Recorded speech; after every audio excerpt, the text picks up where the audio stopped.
नमस्कार, स्वागत है आप सभी का प्राइम डिबेट में। मैं हूं आपके साथ Hemant Kumar. SI paper leak मामले में गिरफ्तार किए गए 14 ट्रेनी एसआई को 6 दिन के रिमांड पर एसओजी को कोर्ट ने सौंप दिया है। कोर्ट में पेशी के लिए ले जाते वक्त आरोपी ट्रेनी थानेदारों को देखते ही लोगों का गुस्सा, वकीलों का गुस्सा फूटा और वे उनसे मारपीट करने के लिए टूट पड़े। एसओजी को 29 फरवरी को गिरफ्तार जेईएन भर्ती पेपर लीक के मास्टरमाइंड जगदीश बिश्नोई से हुई पूछताछ के बाद कई चौंकाने वाली जानकारी मिली थी और उसी के आधार पर एसओजी ने यह बड़ी कार्रवाई की है। आपको बता दें कि जगदीश ने एसआई भर्ती परीक्षा 2021 में भी तमाम कैंडिडेट्स को पेपर उपलब्ध करवाए थे। इस तरह की जानकारी मिली। नौकरी कैसे बिकती है इसकी तस्वीर भी सामने आई और इसके बाद एसआई भर्ती 2021 के घोटाले से जुड़ी ये तस्वीरें और इनसे अंदाजा लगाया जा सकता है कि किस कदर घोटाला हुआ और इसी पर आज चर्चा करेंगे। लेकिन पहले आप देखिए यह खास रिपोर्ट।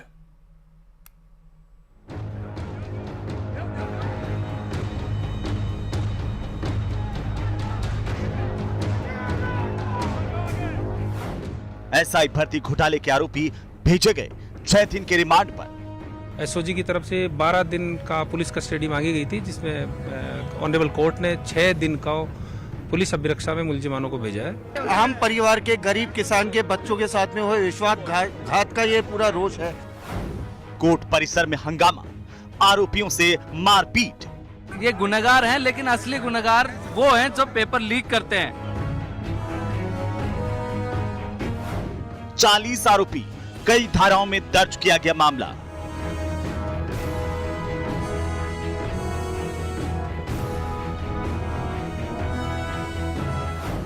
कब पकड़ा जाएगा घोटाले का मास्टरमाइंड?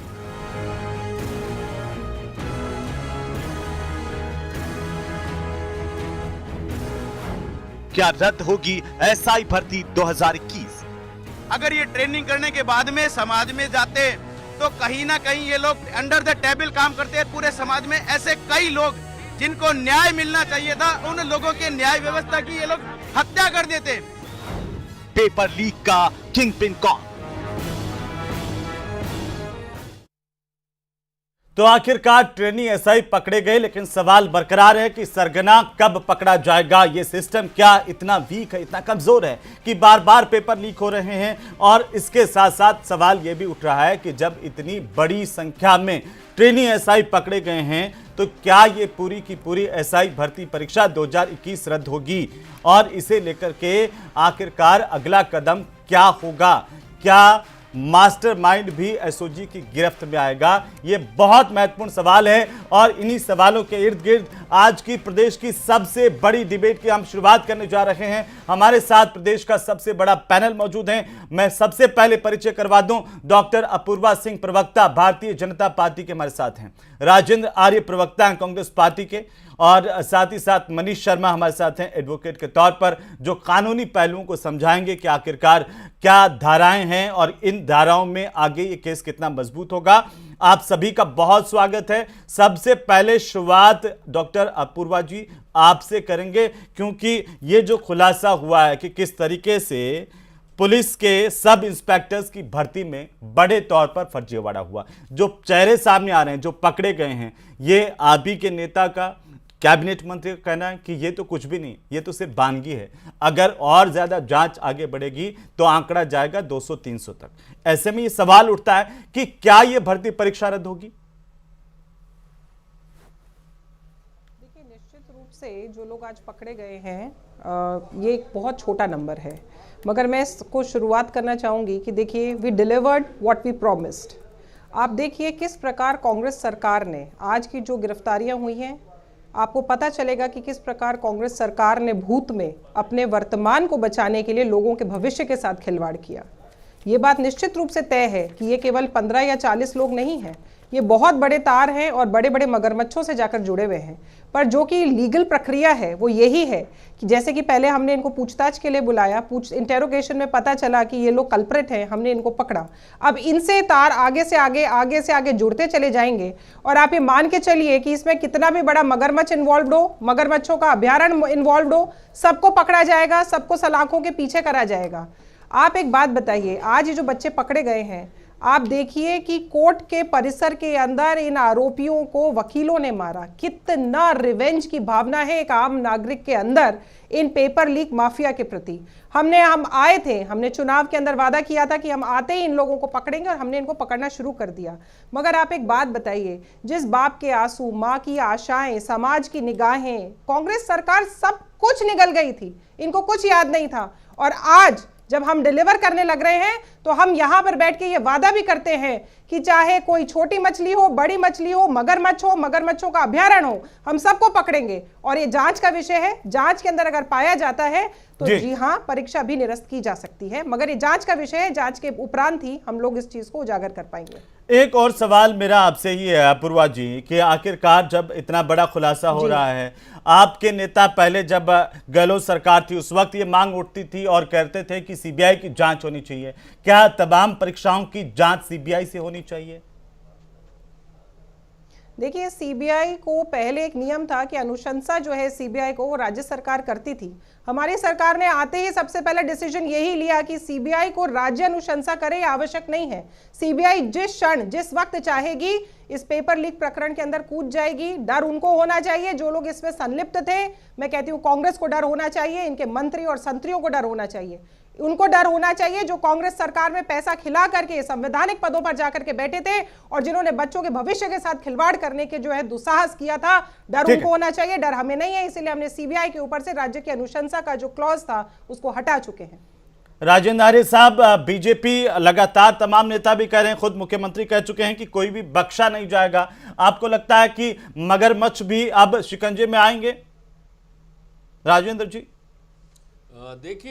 देखिए हेमंत जी, जहां तक इस पेपर माफिया की बात है या नकल के घोटालोबाजों की बात है, तो इसके तार कहीं ना कहीं दूसरे राज्यों से भी जुड़े हुए हैं, क्योंकि इस पूरे प्रकरण की शुरुआत 2005 में हुई थी जब वसुंधरा जी का शासन था। उसके साथ मैं बताना चाहता हूं कि विगत 10 वर्षों में मोदी जी के राज में करीबन 80 परीक्षाओं के पर्चे लीक हुए, जिसमें तमाम राज्य हैं, जिसमें उत्तर प्रदेश भी है, मध्य प्रदेश भी है, आपका उत्तराखंड भी है, बिहार भी है, आपका आसाम भी है, गुजरात भी है, तमाम राज्य है। आज बार बार ये हमारे साथी लोग कहते हैं, बीजेपी वाले कहते हैं कि भाई मोदी जी की गारंटी है, what we promise what we have delivered.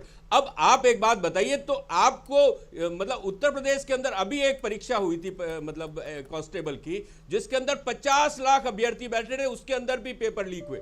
आज तक बताइए 2014 मतलब अभी 2018 के बाद में जब हम सत्ता में आए तो हमने एक सख्त कानून बनाया जो कि पूरे देश के अंदर नजीर है। उसके देखा देखी अभी महीने पहले केंद्र सरकार ने कानून बनाया, हमने 10 करोड़ का जुर्माना लगाया, उसके साथ उम्र कैद की सजा का प्रावधान किया, सेंटर रद्द करने की बात की, बर्खास्त किया, मतलब आरपीएससी मेंबर से लेके बोर्ड के चेयरमैन तक को हमने निलंबित मतलब निष्कासित किया, उनको पूरी तरीके से मतलब जब्त किया। अब आप मुझे बताइए कितने लोग अंदर गए? हमने जिस घोटाले की खोली, आप बताइए 2018 से पहले किसी घोटाले की खुली क्या? अच्छा, अब आप एक बात बताइए, आपके समय में एसओजी ने कितनों को गिरफ्तार किया था इन्हीं पेपर लीक कांड में? सुनिए तो सही राजेंद्र जी, सुनिए तो सही, ये युवाओं के सपनों से जुड़ा मामला है, ये राजनीतिक मामला नहीं है। कितने लोग अंदर गए थे और वापस जमानत पर बाहर आ गए? आप मुझे बताइए, जागृति विद्या मंदिर का क्या हुआ जिसमें, सुनिए तो सही सर, एक बार मेरे सवाल सुन लीजिए, जिसमें कांस्टेबल का पेपर लीक हुआ, सीएचओ का पेपर लीक हुआ, उसके बाद भी वहां पर सेंटर बना, हाईकोर्ट लिपिक का पेपर लीक हुआ, निवारू रोड पर जागृति विद्या मंदिर, नोट कर लीजिए। मैं आता हूं आपके पास में, कांग्रेस नेता मंजू शर्मा के बेटे धीरज शर्मा पर आरोप लगे, क्या हुआ उसका? सीएचओ एलडीसी और दिवाकर पब्लिक स्कूल जोटवाड़ा वाली का क्या हुआ? अब एक नया और सेंटर का नाम सामने आ रहा है, रविंद्र बाल भारती सीनियर सेकेंडरी स्कूल, क्या उसका भी ऐसा ही हश्र होगा? मेरी बात सुनिए हेमंत जी, मैं आपको यही तो बार बार जिक्र कर रहा हूं कि केंद्र सरकार के 10 साल के कार्यकाल में 80 परीक्षाओं के पर्चे लीक हुए, नीट, आईआईटी, नेट, एसएससी और तमाम परीक्षाओं के पर्चे लीक। आप बार बार केंद्र सरकार पर जा रहे हैं, राजस्थान की क्यों नहीं बात कर रहे हैं? राजस्थान की जिम्मेदारी किसकी है? राजस्थान में अगर पेपर लीक होता है उसकी जिम्मेदारी किसकी है? राजस्थान की बात कीजिए ना सर। राजस्थान में पेपर लीक होता है राजस्थान सरकार के, लेकिन यूपी में पेपर लीक होता है किसकी जिम्मेदारी? मध्य प्रदेश के अंदर व्यापम जैसा घोटाला हुआ, 50 से ज्यादा। अच्छा, आप उनके आड़ में बचना चाहते हैं? डॉक्टर अपूर्वा सिंह कुछ कह रही हैं। अपूर्वा जी, उसके बाद में हमारे साथ अनिल गोठवाल साहब भी जुड़ गए। जी सुनिए सुनिए, जी। एक मिनट कंप्लीट बात कीजिए। पूरी नहीं हुई है। हाँ, विसल ब्लोअर पूरी को कीजिए। मारा गया और जो पकड़ा जाता अगले दिन वो मृत पाया जाता। आप इस बात का खुलासा हेमंत जी, कीजिए ना पेपर लीक कि को छोड़ दीजिए। घोटालेबाजों हेमंत का जी, क्या ये हुआ? बात जो बताइए, राजनीतिक संगठन जिस था, सरकार उसका के क्या? अंदर आप ये आरपीएससी कह रहे हैं, मेंबर ये मध्य बोले प्रदेश कि में, मैं अरे मध्य 1 करोड़ प्रदेश, देकर अरे के मध्य आया प्रदेश, हूँ, मैं बिहार में पेपर लीक अरे करूंगा, मध्य प्रदेश, मैं लोगों को उनको करूंगा। पकड़िए। और वो इनके तमाम मुख्यमंत्री लोग साहब राजस्थान आंखों के पे अंदर पट्टी पर्चे बांध लीक करके नहीं बैठे होते। रहते हेमंत जी, हो, आप राजस्थान ये से उस आपको राज्य पता सरकार होगा, की नजीर दे रहे राजस्थान में हैं। कभी ये पर्चे कौन लीक से नहीं होते। कानून बनाने की जब बिहार नजीर से पेश लोग कर आते रहे थे, हैं, बिहार का जिस माफिया कानून जुड़ा, को बनाने यूपी के का बाद में माफिया 1 जुड़ा, नहीं, 2 मध्य नहीं, प्रदेश 3 का नहीं, माफिया 17 जुड़ा, पेपर तब लीक पर्चे होते लीक चले होने गए। लगे। याद राजस्थान करिए उस कभी कन्हैयालाल पर्चे पारीक लीक को, किया, नकल जिस के अंदर कन्हैयालाल नहीं था। पारीक ने एक सबसे सुसाइड ज्यादा लेटर नकल लिखा के ऊपर कि सॉरी भारत पापा, अगर इस किसी पेपर अच्छा, लीक ठीक के है, नेक्सस ठीक है, हमारे साथ में क्या हो अनिल गया? गोठवाल साहब भी क्या जुड़ गए। मैं नजरिया आता हूं, एक आपसे एक करके मिला? आता हूं, क्या मैं आता हूं, बोली आता हूं समाज आपके में पास जो में, मैं आता हूं, थी, आता हूं। यही समाप्त करता हूं। अपूर्वा जी, अपूर्वा जी, आता हूं। उस बाप की बुढ़ापे की लाठी बनेगी? क्या उस माँ की आंखों की आशाएं बनेंगी? नहीं बन सकती ये कांग्रेस सरकार।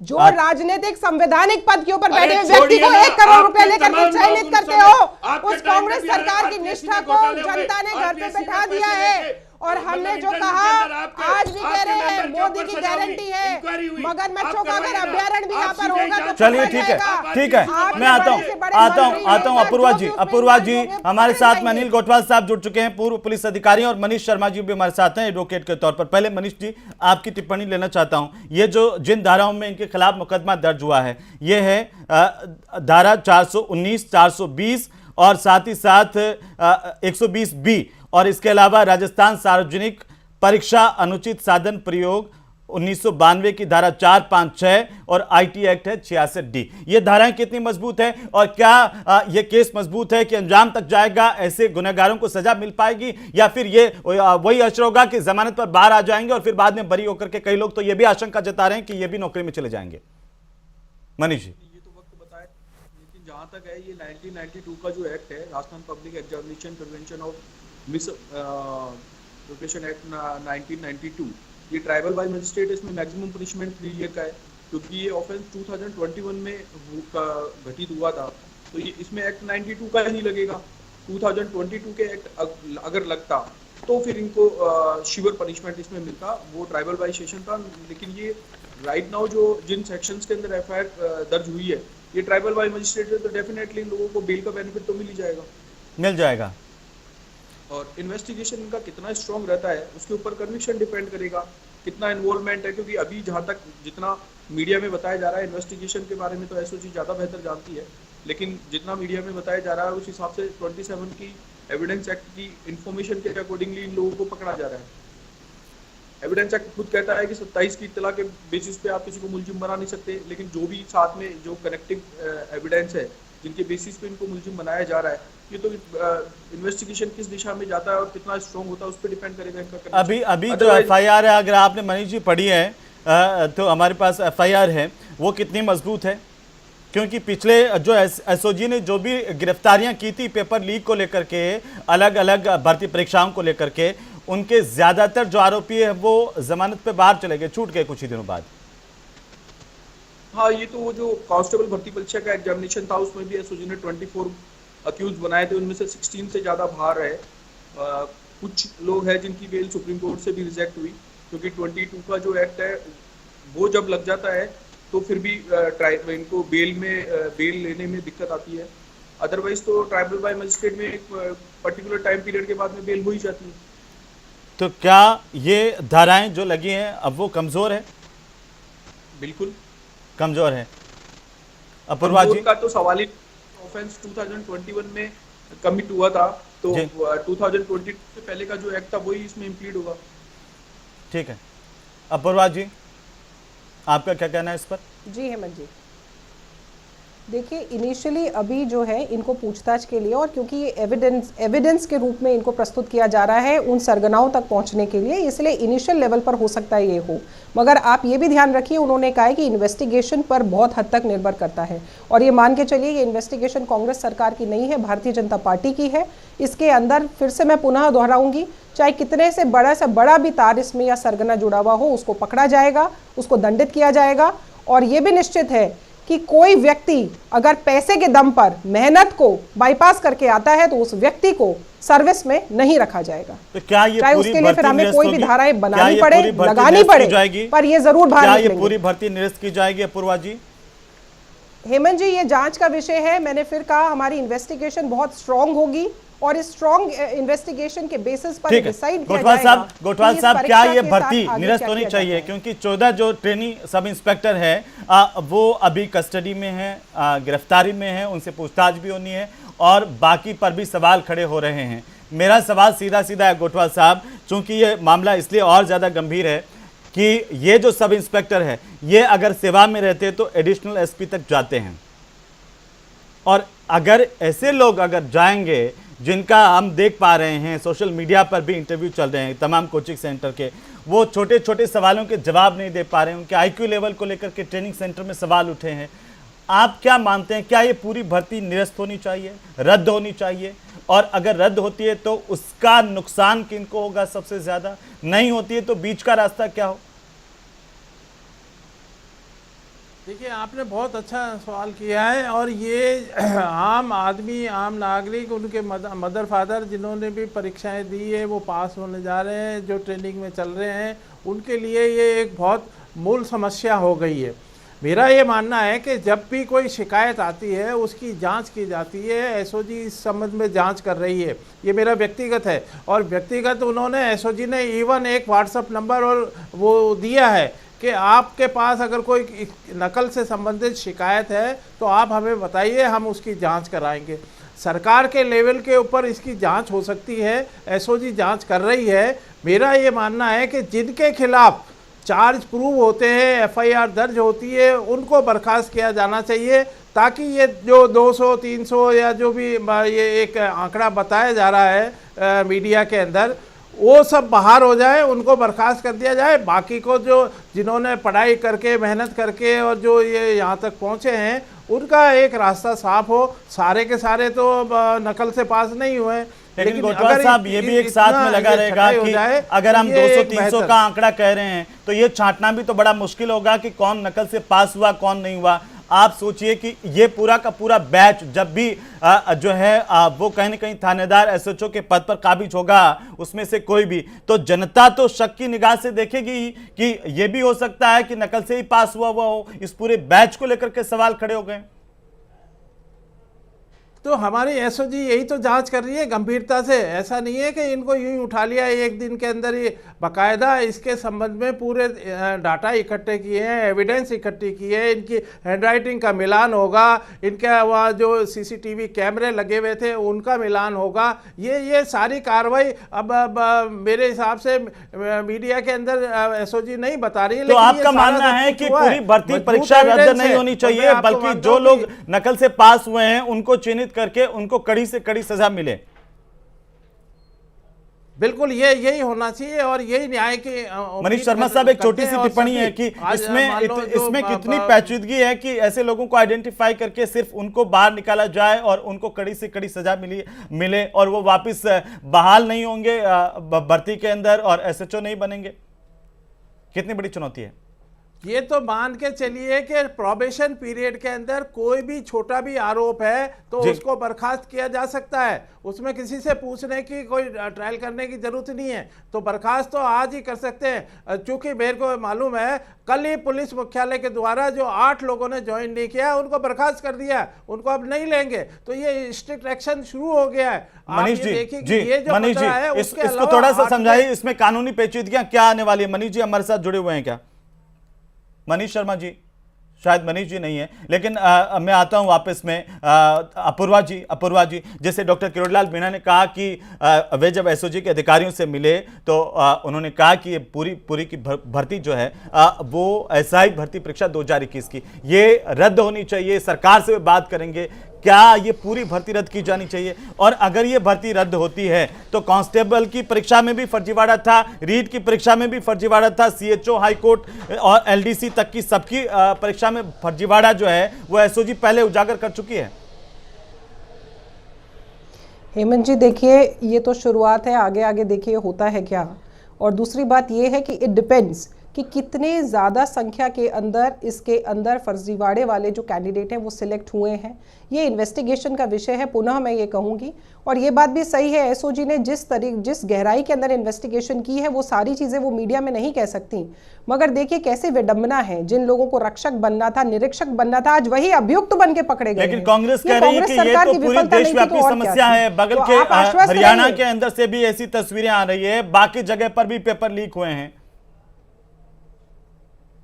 पर आप आश्वस्त रहिए हेमंत जी, मैं राजस्थान के परिदृश्य में आपको ये आश्वस्त जरूर कर सकती हूँ कि आप एक भी जो सरगना है वो बचेगा नहीं। और मैं ये आपके चैनल के माध्यम से प्रत्येक छात्र और मैं लोगों तक ये कहना चाहती हूँ कि अगर कोई भी व्यक्ति बेईमानी से पैसे के दम पर खिला करके अगर इस सिस्टम का हिस्सा बना है तो अब वो अपने जीवन के और इस नौकरी के अंदर के जीवन के तो नहीं कहूंगी पर नौकरी के जीवन के अंतिम दिन और आखिरी दिन गिनना शुरू कर दे, उल्टी गिनती शुरू कर दे, क्योंकि एक एक करके एसओजी सबको इसी तरीके से पकड़ेगी और सबको टर्मिनेट भी करेगी। इस चीज का भी मैं वादा करती हूँ। राजेंद्र आर्य साहब बताइए, अगर ये पहले कार्रवाई हो जाती तो ये स्थितियां यहां तक नहीं पहुंचती। आर्य साहब जी देखिए हेमंत जी, मैं बार बार एक ही बात कह रहा हूं कि 2005 में जो जड़ें जमी उन हेमंत जी बहुत 2005 चिल्ला रहे, इनसे पूछिए हबीब खान गौरान को किसने पकड़ा था और इनसे पूछिए हबीब खान गौरान को किसने चेयरमैन और मेंबर आरपीएससी बनाया था?